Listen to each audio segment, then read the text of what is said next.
नमस्कार साथियों। एक साथी ने पूछा कि सर ये FAQ क्या होते हैं। FAQ के बारे में हमें बताएं कि जीएसटी में जो FAQ होते हैं वो क्या होते हैं। तो स्वागत है आपका हमारे चैनल पर। जैसा कि मैंने FAQ यानी जो संबंधित प्रश्न होते हैं जीएसटी के बारे में, उसके बारे में आज चर्चा करेंगे और जो भी आपके शंकाएं होंगी उनका समाधान भी करेंगे। और आपको जीएसटी से संबंधित कोई भी समस्या हो तो आप हमसे संपर्क कर सकते हैं। तो चलिए बिना देरी के शुरू करते हैं। साथियों, FAQ ये होता है कि आपके प्रश्नों का सही सही जवाब दिया जाए। फ्रिक्वेंटली आस्क्ड क्वेश्चन बोला जाता है। जैसे इसमें जीएसटी क्या है, जीएसटी के बारे में पूछा जाता है। इसके जो भी संबंधित प्रश्न होंगे उसके बारे में FAQ में बताया जाता है। जीएसटी क्या है, जीएसटी जो है वस्तु सेवा कर है, इनडायरेक्ट टैक्स है, पूरे भारत में वस्तुओं सेवाओं पर लागू होता है, उसके बारे में बताया जाता है FAQ में। जीएसटी के प्रकार क्या क्या हैं, तो जीएसटी के प्रकार जो हैं वो उसके बारे में हमने वीडियोस कई बना रखे हैं, फिर भी मैं FAQ के माध्यम से आपको बता देता हूँ। जीएसटी कितने प्रकार का होता है, जीएसटी CGST, SGST और IGST, ये आपके जीएसटी होते हैं और एक UTGST होता है। तो किन जो आपको जीएसटी के 4 प्रकार होते हैं, अलग अलग राज्यों में अलग अलग स्थान पर जीएसटी के प्रकार लगते हैं। ऐसे जीएसटी के क्या क्या लाभ हैं, तो लाभ के बारे में बताया जाए। भाई जीएसटी से आपको एक सिंगल सिस्टम प्रणाली है, दूसरा ट्रांसपेरेंसी में आता है, तीसरा आपके बिजनेस में सुधार होता है, चौथा आपको टैक्स के में जो है एक सिस्टमेटिक इसको जो है मैनेजमेंट आसानी से आप कर सकते हैं जीएसटी को। साथ में आप इसमें जीएसटी पंजीकरण क्या होता है, रजिस्ट्रेशन क्या होता है, कब करना चाहिए जीएसटी रजिस्ट्रेशन, तो उसके बारे में FAQ में दिया जाता है कि अगर आपकी टर्नओवर 20 लाख से ऊपर है तो आप जो है जीएसटी में रजिस्ट्रेशन ले सकते हैं। 10 लाख से कम है, कुछ जगहों पर 10 लाख रखा गया है, क्योंकि नॉर्मली 20 लाख रुपए है।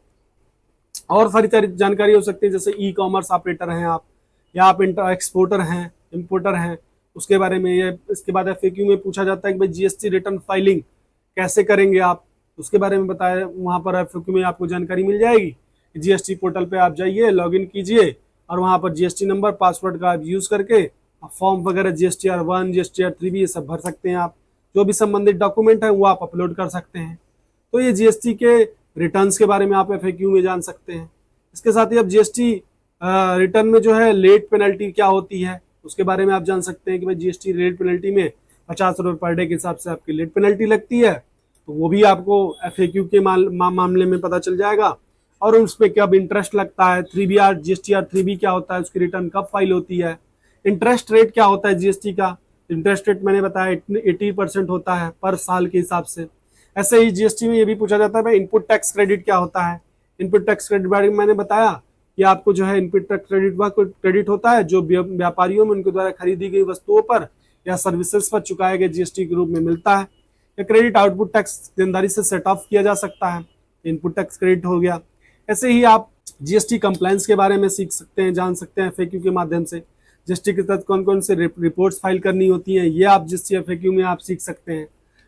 इसमें मुख्यतः रिपोर्ट्स की बात करें तो इसमें आपको रिपोर्ट्स में GSTR1 आउटवर्ड की डिटेल वहाँ डालनी होती है, GSTR3B में आपको मंथली रिटर्न फाइल करना होता है, GSTR9 आपको एनुअल रिटर्न होता है, GSTR4 composition scheme tax payer के लिए होता है। तो आप जीएसटी के बारे में ये जानकारी आप रख सकते हैं। इसके बाद ही आप रिवर्स चार्ज मैकेनिज्म को जान सकते हैं। रिवर्स चार्ज मैकेनिज्म क्या होता है, अब इसके बारे में भी आप FAQ से आप जो है जानकारी प्राप्त कर सकते हैं। और रिवर्स चार्ज को भी एक ऐसी व्यवस्था होती है जिसमें टैक्स सप्लायर की बजाय रिसीवर को चुकाना पड़ता है। यह खासतौर पर सेवाओं और वस्तुओं पर लागू होता है जहां सरकार का डायरेक्शन वो दिया जाता है। इसके साथ ही आपको किसी भी प्रकार की समस्या हो, अगर जीएसटी में FAQ नहीं समझ में आ रहा है या जीएसटी रिटर्न नहीं फाइल कर पा रहे हैं, रजिस्ट्रेशन नहीं कर पा रहे हैं, किसी भी प्रकार की आपको समस्या हो रही हो, बेहिचक आप हमसे संपर्क करिए। हम आपकी हर तरीके से मदद करेंगे और आपको जीएसटी के कंप्लायंस से भी बाहर निकाल कर लाएंगे और आपको हम पूरी जानकारी देते रहेंगे, अपडेट करते रहेंगे। आप हमारे साथ जुड़कर, हमारी टीम के साथ जुड़कर अपने व्यापार को आगे ले जा सकते हैं और आप जो है अच्छा सोल्यूशन पा सकते हैं।